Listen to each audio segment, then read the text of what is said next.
Kita kan sering ya mikirin masa lalu, tapi gimana kalau masa depan yang jauh di depan sana? Nah, kali ini kita bakal kupas satu ide yang gede banget.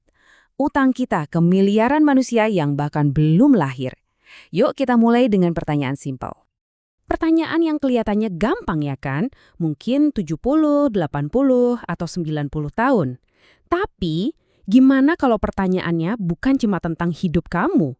Coba bayangin, kamu bisa ngerasain hidupnya setiap manusia yang pernah ada satu persatu. Kira-kira jadi berapa lama tuh hidup kamu? Jawabannya, 4 triliun tahun. Gila kan? Angka yang kayaknya nggak kebayang gitu. Itu tuh total gabungan dari semua kehidupan manusia. Bukan lagi soal satu hidup, tapi keseluruhan suka, duka, perjuangan, dan kemenangan umat manusia. Dan kamu ngerasain semuanya. Oke, jadi kehidupan 4 triliun tahun ini rasanya kayak apa sih? Ini bukan soal jadi kaisar atau penemu hebat loh.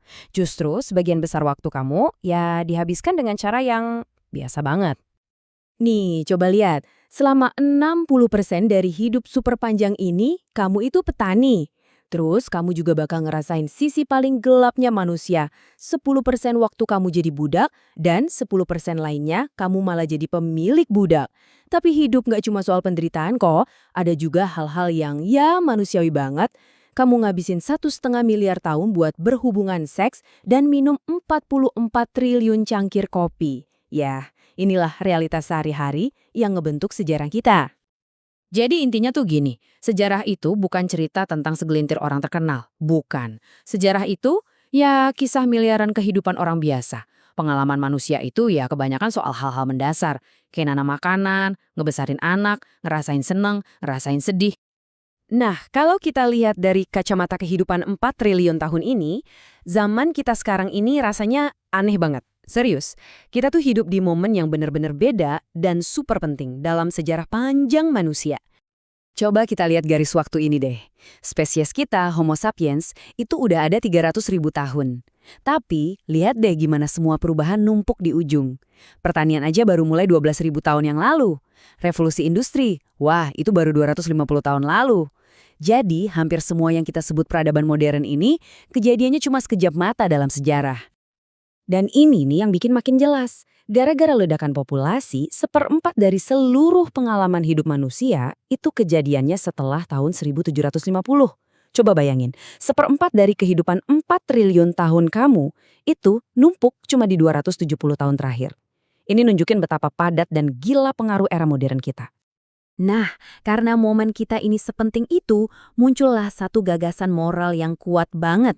Gagasan tentang tanggung jawab kita ke semua orang yang bahkan belum lahir. Namanya long-termism. Intinya simpel banget kok. Orang-orang di masa depan itu penting juga. Hidup dan kesejahteraan mereka itu sama berharganya kayak kita. Makanya, kita punya kewajiban moral buat mastiin mereka nanti mewarisi dunia yang baik.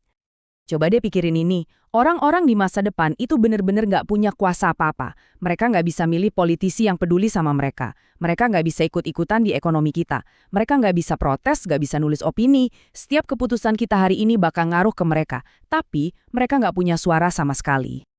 Tapi peduli sama masa depan itu sebenarnya bukan ide baru loh. Gagasan ini udah ada dari dulu. Di kearifan kuno, contohnya prinsip generasi ketujuh dari Konfederasi Iroquois. Ini jadi pengingat kalau mikirin dampak jangka panjang itu ya emang bagian dari kebijaksanaan manusia dari zaman dulu.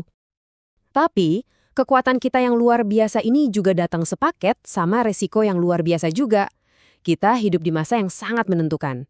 Tindakan kita sekarang bisa jadi penyelamat masa depan atau malah jadi penghancurnya. Salah satu resiko paling gedenya adalah pandemi hasil rekayasa genetika. Kita semua kan udah ngerasain gimana dampaknya COVID-19. Itu virus alami. Nah sekarang coba bayangin patogen yang sengaja dibikin biar jauh lebih nular dan mematikan. Sayangnya, kemajuan bioteknologi justru bikin skenario serem ini makin mungkin terjadi. Resiko lainnya, AI atau kecerdasan buatan yang lepas kendali. Khawatirnya tuh bukan soal robot jahat kayak di film-film ya, tapi lebih ke AI yang super cerdas, dikasih satu tujuan, terus dalam usahanya buat mencapai tujuan itu seefisien mungkin, dia ngabaikan nilai-nilai manusia. Dan tanpa sengaja bikin kerusakan yang nggak terkira. Dan tentunya ada resiko perang besar. Di zaman sekarang yang udah ada senjata nuklir dan teknologi perang canggih lainnya, konflik antar negara adidaya bisa dengan gampang jadi bencana global. Perang kayak gitu nggak cuma bakal ngancurin peradaban kita sekarang, tapi juga ngerampas triliunan tahun kehidupan di masa depan. Oke, dengar resiko-resiko ini mungkin kedengarannya serem ya, tapi ini juga sebenarnya peluang yang luar biasa. Kita punya kesempatan buat jadi leluhur yang baik. Leluhur yang kalau dilihat sama generasi mendatang tuh dianggap bijaksana dan peduli. Sejarah nunjukin kalau perubahan moral itu seringnya dimulai dari satu dua orang yang berani. Contohnya Benjamin Lay, seorang abolisionis di masa awal. Dia ngelihat perbudakan itu sebagai kejahatan moral yang parah banget. Terus dia ngambil tindakan radikal, kayak ngeboikot gula dan teh. Dia diejek, dianggap orang aneh. Tapi keyakinannya yang kuat itu justru bantu nyalain api gerakan yang akhirnya ngubah dunia. Nah, kisah Benjamin Lay ini ngajarin kita sesuatu yang penting banget. Kemajuan moral itu seringnya kelihatan aneh di awal. Orang-orang yang peduli sama masa depan yang jauh banget mungkin juga dianggap aneh hari ini. Tapi ya kayak Lay, keberanian buat peduli sama hal yang benar, itulah yang pada akhirnya ngebentuk sejarah. Kita sekarang ada di titik penentu sejarah, dengan kekuatan buat ngebentuk miliaran tahun ke depan. Kita bisa jadi leluhur yang hebat, atau bisa jadi yang terakhir.